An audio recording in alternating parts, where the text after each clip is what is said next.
अस्सलाम वालेकुम स्टूडेंट्स। मेरा नाम सैयद वकास शाह है। आज हम chapter number 2 matrices class 11 maths इसका एक्सरसाइज 2.1 स्टार्ट करेंगे। इससे पहले वीडियो में हमने 2.1 की जितनी भी थ्योरी है मैट्रिसेस की जितनी भी इंफॉर्मेशन है वो हमने डिस्कस की थी। तो अभी एक्सरसाइज सॉल्व करते हैं। तो पहला जो क्वेश्चन है वो है कि express the following as a single matrix. इन तीन मैट्रिक्स को हमने सिंगल मैट्रिक्स में कन्वर्ट करना है। मींस पहले हम इन दो को मल्टीप्लाई करेंगे फिर इन दोनों को। ठीक है, तो इस सबसे पहले हम इसका आर्डर लिख लेते हैं कि इनका आर्डर क्या है।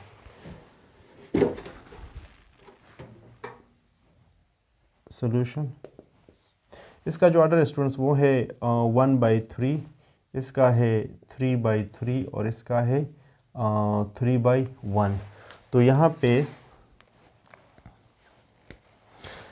इस मैट्रिक्स के जो कॉलम है वो बराबर है सेकंड मैट्रिक्स के रो के साथ। तो इन दोनों की मल्टीप्लिकेशन पॉसिबल है। ठीक है, और इन दोनों की मल्टीप्लिकेशन से जो मैट्रिक्स बनेगा उसका आर्डर होगा 1/3। ठीक है, वो फिर हम इससे मल्टीप्लाई करेंगे। तो चलो स्टार्ट करते हैं। इन दोनों को पहले हम मल्टीप्लाई करते हैं। तो फर्स्ट रो को फर्स्ट कॉलम के साथ मल्टीप्लाई करें। फर्स्ट रो का पहला एलिमेंट इस कॉलम के पहले एलिमेंट के साथ ये मल्टीप्लाई होगा। तो ये हो जाएगा 1 × 1 प्लस 2 × 2 प्लस 4 × 0। ये एलिमेंट इसके साथ, ये एलिमेंट इसके साथ और ये इसके साथ मल्टीप्लाई हो गया है। ठीक है, अब इसी रो को सेकंड कॉलम के साथ मल्टीप्लाई करें। तो हमारे पास हो जाएगा 1 × 0 प्लस 2 × 0 प्लस 4 × 1। इसी तरह इस रो को इस कॉलम के साथ मल्टीप्लाई करें। तो ये हो जाएगा 1 × 2 प्लस 2 × 1 प्लस 4 × 2। ठीक है, तो ये हमारे पास ये रो और ये मैट्रिक्स और ये मैट्रिक्स मल्टीप्लाई हो गए हैं। और साथ में ये लिख लें आप लोग 2 4 6। अब इधर से जो रिज़ल्ट आएगा 1 1 ज़ार 1 प्लस 4 प्लस 0, यहाँ से 1 0 ज़ार 0, ये भी 0 और यहाँ से 4। तो 0 प्लस 0 प्लस 4, यहाँ से 1 2 ज़ार 2, 2 2 ज़ार 2, 1 ज़ार 2, तो 2 प्लस 2 प्लस 8। ठीक है, यहाँ से क्या आ जाएगा 2 4 6। ठीक, अब 1 + 4 9, 4 और यहाँ पे 12, सॉरी 1 + 4 5, 5 4 और 12, और यहाँ से 6 6 2 4 6 और फिर 6 12, सॉरी ये तो हम ऐड नहीं कर सकते, 2 4 6। अब यहाँ पे इसका जो आर्डर है हमारे पास वो है 1/3 और इसका आर्डर है 3/1। तो ये दोनों बराबर है। इसके कॉलम और इसके रो ये बराबर है। ठीक है, तो इसकी जो मल्टीप्लिकेशन है हमारे पास वो हो जाएगी, इस रो को इस कॉलम के साथ मल्टीप्लाई करें तो ये हमारे पास आ जाएगा 5 × 2 प्लस 4 × 4 प्लस 12 × 6। ठीक है, तो इधर से आ जाएगा 5 2 ज़ार 10 प्लस 16 प्लस 72, जिससे आता है हमारे पास 82 98। ठीक है, क्योंकि अभी यहाँ पे इसका जो रिजल्टेंट मैट्रिक्स का आर्डर होगा वो ये होगा 1/1। तो इसका आर्डर क्या है हमारे पास 1/1। ठीक है, तो ये हमारे पास फर्स्ट क्वेश्चन था स्टूडेंट्स। आप लोगों का जो भी क्वेश्चन हो आप काइंडली बग़ैर हिजिटेशन के आप कमेंट में पूछ सकते हैं। ठीक है,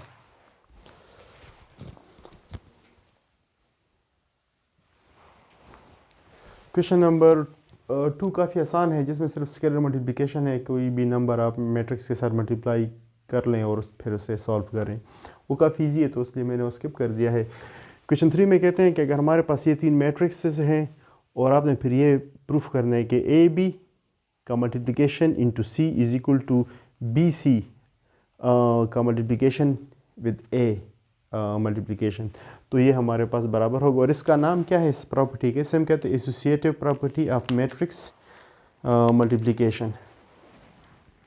प्रॉपर्टी का नाम है associative property of matrix multiplication या matrices multiplication।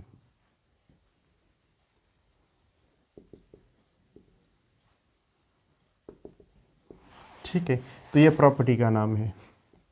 तो हम इसका पहले लेफ़्ट हैंड साइड लेते हैं और फिर राइट हैंड साइड, फिर चेक करते हैं कैसे बराबर है कि नहीं। तो यहाँ पे ये हमारे पास हो जाएगा left hand side is equal to A B C. ठीक है, तो लेफ़्ट हैंड साइड का पहले हम ए बी फाइंड कर लेते हैं और फिर सी मल्टीप्लाई, या तीनों हम लिख सकते हैं, इसमें कोई इशू नहीं है कि हम अगर तीनों इकट्ठे लिखें। तो इससे आ जाएगा हमारे पास ए की जगह पे एक्स वाई जेड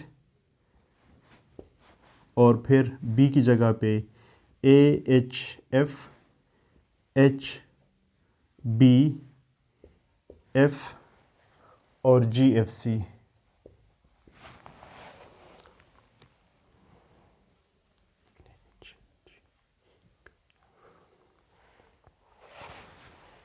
यहाँ पे जी है,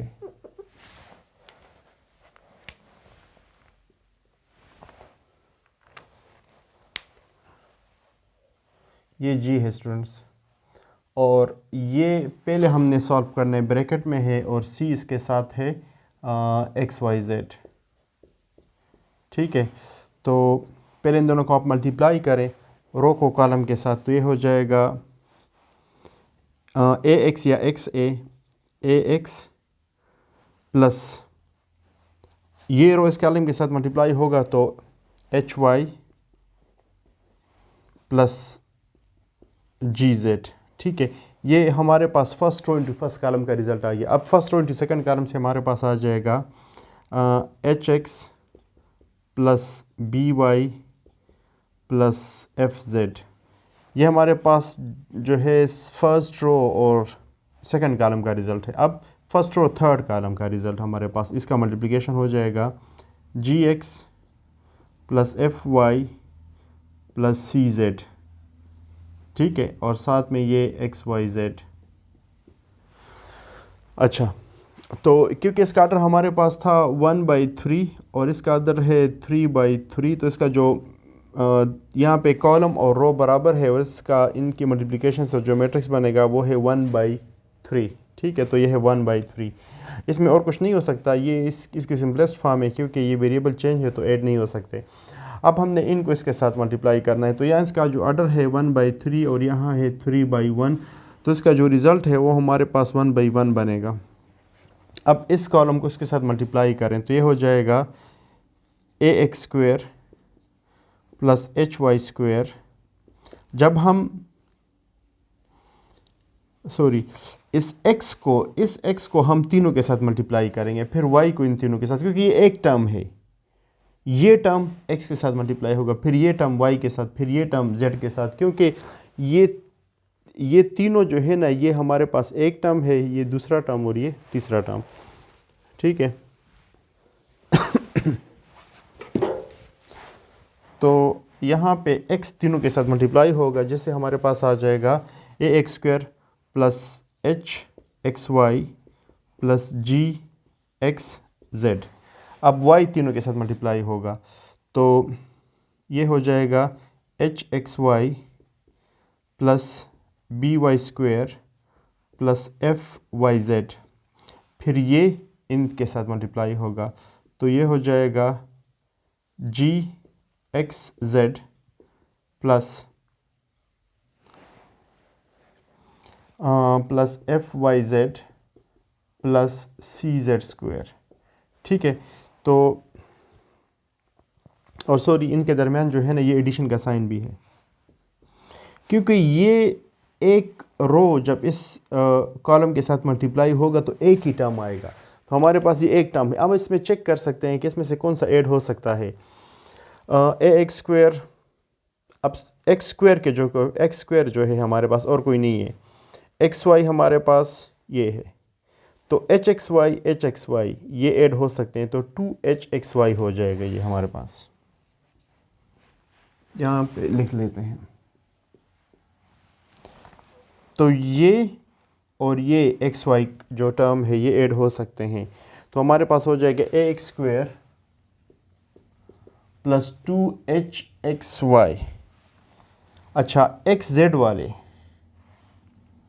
जी एक्स जेड, ये क्रॉस के निशान से जी एक्स जेड, तो 2gxz 2gxz।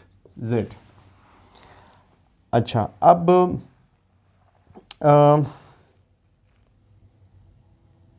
वाई जेड वाले, ये मैं सर्कल लगा लूँ वाई जेड पे, तो 2fyz हो जाएगा।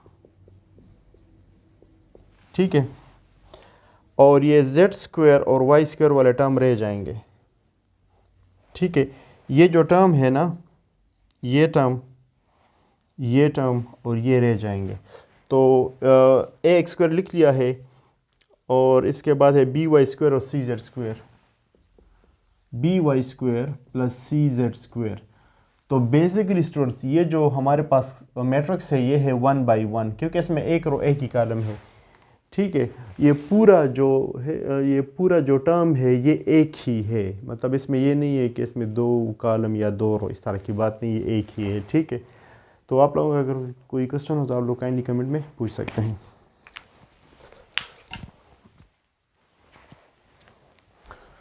अच्छा सुनो, अब इसका जो राइट हैंड साइड है, जो हमारे पास है ए बी सी। ठीक है, बी के साथ हम सी मल्टीप्लाई करेंगे, तो इससे हमारे पास आ जाएगा ए, हमारे पास है एक्स वाई और जेड, और यहाँ पे जो बी है A H F H B sorry A H G H B F G F C, और इसके साथ जो सी मैट्रिक्स है वो है एक्स वाई जेड।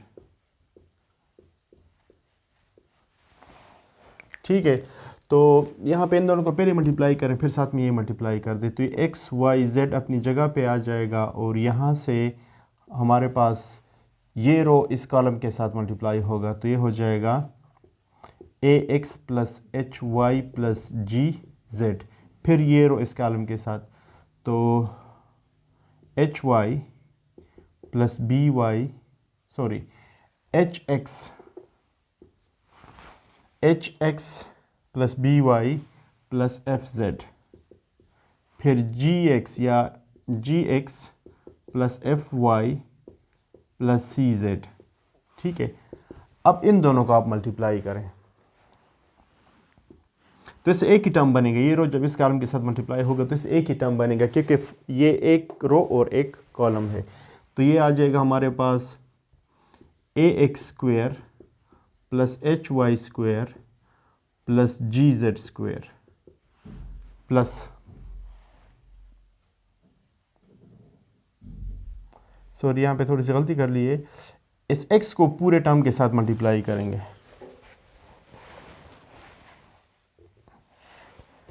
क्योंकि ये एक टर्म है और ये सारा जो है ना ये एक टर्म है, तो ये x इस पूरे टर्म के साथ मल्टीप्लाई होगा।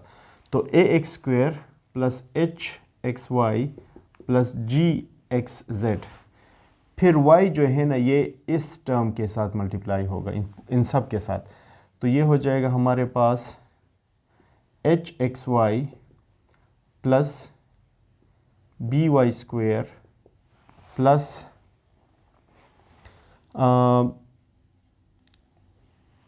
ये y इसके साथ मल्टीप्लाई होगा तो एफ वाई जेड हो जाएगा। अब ये एक्स जेड जो है ना ये इसके साथ इन सारों के साथ मल्टीप्लाई होगा, तो जी एक्स जेड और फिर एफ वाई जेड और फिर प्लस सी जेड स्क्वेयर। तो इनको अगर आप ऐड करेंगे ना तो वही चीज़ बनेगी इससे, ए एक्स स्क्वेयर अपनी जगह पे, और फिर B Y square second term, और फिर C Z square third term, और इसमें जो एक्स वाई है स्टूडेंट्स एक्स वाई तो 2h(x,y) हो जाएगा।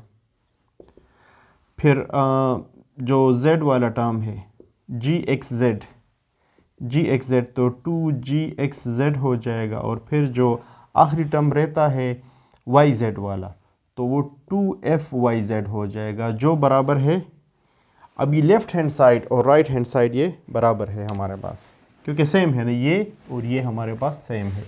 तो implies that left hand side is equal to right hand side. और लेफ़्ट हैंड साइड पे हमारे पास क्या था,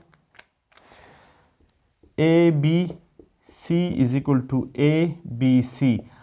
अगर आपके पास 3 मैट्रिक्स हो स्टूडेंट्स और आप इनकी मल्टीप्लिकेशन को आर्डर को चेंज कर दें, यहाँ पे हमने क्या किया है, ए बी सी की मल्टीप्लिकेशन को आर्डर को चेंज किया है। यहाँ पे ए बी को पहले मल्टीप्लाई किया है, यहाँ पे बी सी को पहले मल्टीप्लाई किया है, तो इससे कोई फ़र्क नहीं पड़ता। अगर आप किसी भी आर्डर से मल्टीप्लाई करें तो रिज़ल्ट हमारे पास सेम होता है। और इसको हम कहते हैं associative law of matrix multiplication. Associative law of matrix multiplication या मैट्रिसेस मल्टीप्लिकेशन।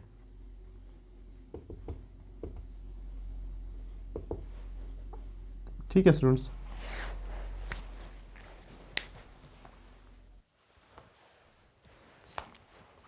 अच्छा स्टूडेंट्स, हमारे पास क्वेश्चन नंबर 4 है कि let A is equal to this matrix, then show that 1/3a square minus 2a minus 9i is equal to 0. I means identity matrix। ठीक है, तो पहले हम a स्क्वायर फाइंड करते हैं, फिर यहाँ पे उसकी वैल्यू पुट करते हैं, फिर इसको चेक करते हैं इसका क्या रिज़ल्ट आता है।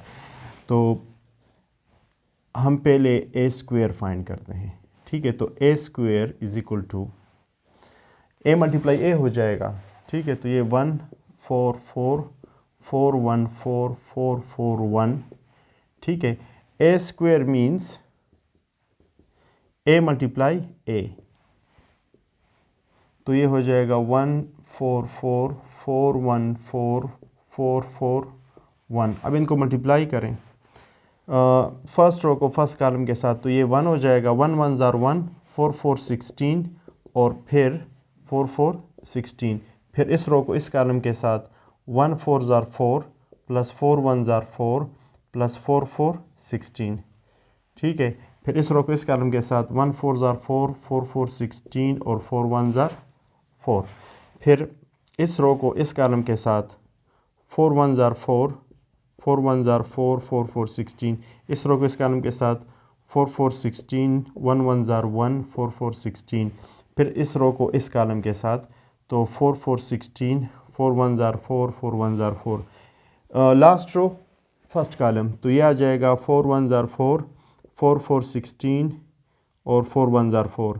फिर again last row second column 4 4 16 4 1 ज़ार 4 4 1 ज़ार 4 4 4 16 4 4 16 और 1 1 ज़ार 1। तो इससे हमारे पास आ जाएगा 16 16 32 और ये 33 हो जाएगा। यहाँ पे 24, यहाँ पे 24, यहाँ पे 24 और ये 33 24 24 24 33। ठीक है, तो डायगोनल पे सारे जो मेन डायगोनल है वो 33 है और बाकी डायगोनल के अलावा जितने भी है वो 24 है। ठीक है, हमारे पास ए स्क्वायर हो गया। अब इसमें वैल्यू पुट कर लें, तो हमारे पास जो लेफ़्ट हैंड साइड है students 1/3a square minus 2a minus 9i is equal to 0। तो इसके लेफ्ट हैंड साइड अगर हम लें या यहाँ पे वैल्यू पुट करें, इधर से हमारे पास 0 मैट्रिक्स आना चाहिए। मतलब यहाँ पे सारी वैल्यू पुट करेंगे और यहाँ पे हमारे पास इसका रिज़ल्ट क्या आएगा, 0 मैट्रिक्स। तो वैल्यू पुट कर लें इसमें 1/3। अब a स्क्वायर की जगह पे क्या लिखेंगे, ये मैट्रिक्स। ठीक है, 33 24 24 30 सॉरी यहाँ पे आ जाएगा 24 33 और 24 24 24 33। ठीक है, ये 1/3 स्क्वायर आ गया माइनस 2 और ए की जगह पे क्या आ जाएगा, ये वाला मैट्रिक्स 1 4 4 4 1 4 और 4 4 1, ठीक है, -9। और यहाँ पे आइडेंटिटी तो ये सारे 3x3 है, तो आइडेंटिटी भी हम 3x3 लिखेंगे 1 0 0 0 1 0 0 0 1, ठीक है। और इसका रिजल्ट क्या आएगा हमारे पास 0। तो इसको आप चलो आप इसको लेफ्ट हैंड साइड कह दें और राइट हैंड साइड हमारे पास फिर 0 आना चाहिए। तो आप इन दोनों को मल्टीप्लाई करें, यहाँ पे 2 को मल्टीप्लाई करें, यहाँ पे 9 को मल्टीप्लाई करें, तो इससे हमारे पास आ जाएगा 3 पे डिवाइड करें इसको, 33 को 3 पे, तो 11 आ जाएगा। 8 8 8 11 8 8 8 11।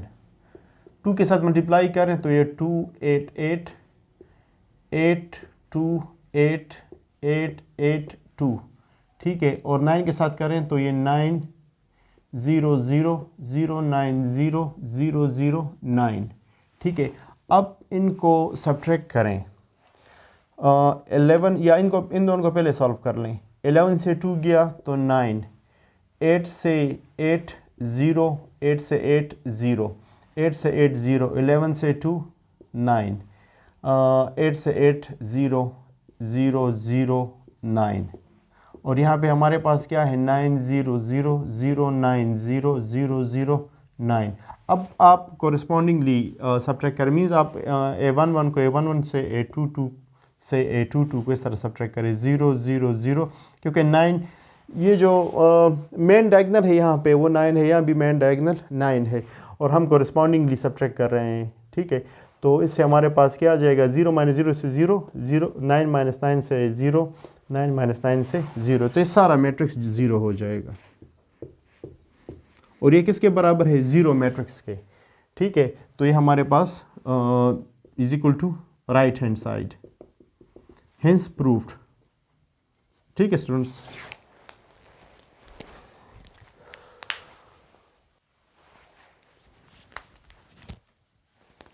स्टूडेंट्स क्वेश्चन 5 में कहते हैं अगर हमारे पास मैट्रिक्स ए जो इसके बराबर है ये सिमेट्रिक है तो ए और बी की वैल्यू फाइंड करें। अगर मैट्रिक्स ए सिमेट्रिक है तो हम लिख सकते हैं मैट्रिक्स ए इज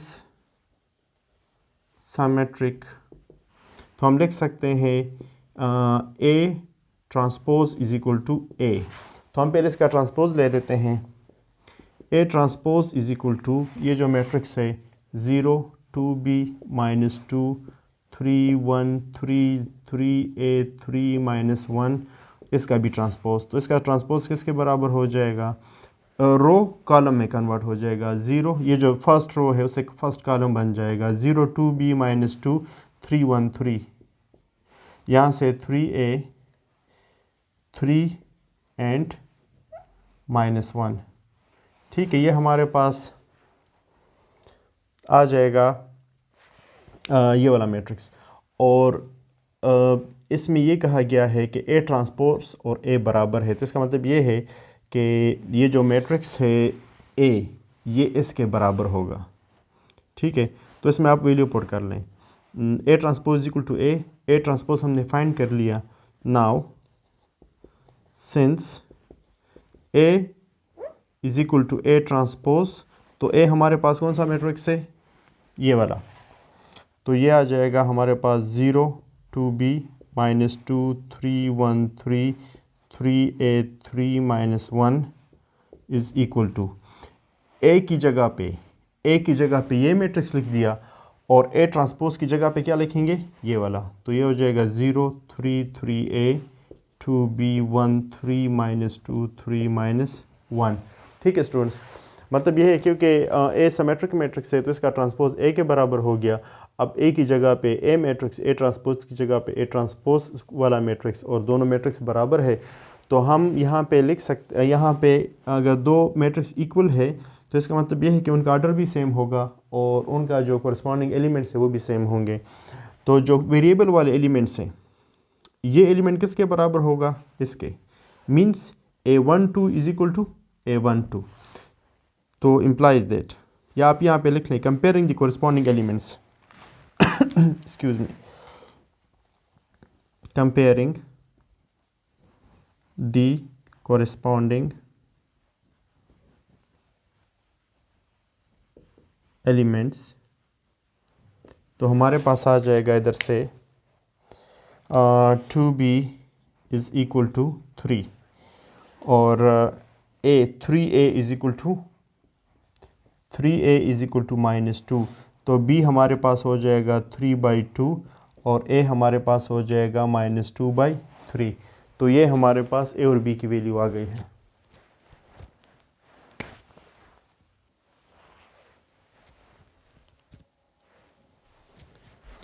अच्छा स्टूडेंट्स, क्वेश्चन नंबर 6 का पार्ट 2 सेलेक्ट किया है सॉल्व करने के लिए। इसमें कहते हैं कि एक्स मैट्रिक्स फाइंड करना है और हमें क्वेश्चन गिवन है 2 bracket x minus a matrix is equal to matrix b और a और b मैट्रिक्स गिवन है। तो a b को यूज़ करके हमने मैट्रिक्स x फाइंड करना है। तो पहले इस इक्वेशन को सॉल्व करते हैं। इसमें से x की मैट्रिक्स को सेपरेट करते हैं और बाकी को सेपरेट, तो इससे हम इजीली फिर फाइंड कर सकते हैं। तो यहाँ से आ जाएगा 2x minus a is equal to b implies that 2x minus 2a is equal to b। यहाँ से x की वैल्यू फाइंड करें, 2a को उधर शिफ्ट कर दें, implies that 2x is equal to b plus 2a, 2 पे डिवाइड कर दे सबको, तो इधर से आ जाएगा x इज इक्वल टू 2 पे अगर हम सबको डिवाइड करें तो ये 2 पे डिवाइड होके a आ जाएगा और ये 2 पे डिवाइड होके 1/2 b आ जाएगा। तो हमने बेसिकली ये फाइंड करना है a प्लस 1/2 b। ठीक है, तो इसमें आप वैल्यू पुट कर लें, implies that x matrix is equal to a plus 1/2 b। a की जगह पे ये मैट्रिक्स आ जाएगा 1 2 2 3 माइनस 1 2 प्लस 1/2, b की जगह पे 4 6 2 0 माइनस 4 2। ठीक है, तो x इज इक्वल टू, पहले 2 इन सब सारे एलिमेंट्स को 2 पे डिवाइड करें स्टूडेंट्स। 1/2 क्योंकि स्केलर मल्टीप्लिकेशन है, तो इस ये जो स्केलर नंबर है ये सब के साथ मल्टीप्लाई होगा, तो 1/2 को सब के साथ मल्टीप्लाई करें या सबको 2 पे डिवाइड करें, एक ही बात है। तो ये अपनी जगह पे आ जाएगा 1 2 2 3 माइनस 1 2 प्लस 4 को डिवाइड करें 2 पे, तो 2 3 1 0 माइनस 2 1। अब कॉरस्पॉन्डिंगली ऐड कर दें, 1 प्लस 2 3 2 प्लस 3 5 3 3 माइनस 3 3। ठीक है, तो ये हमारे पास x मैट्रिक्स है। ठीक है स्टूडेंट्स, अगर आप लोगों का कोई क्वेश्चन हो तो आप काइंडली कमेंट में पूछ लें।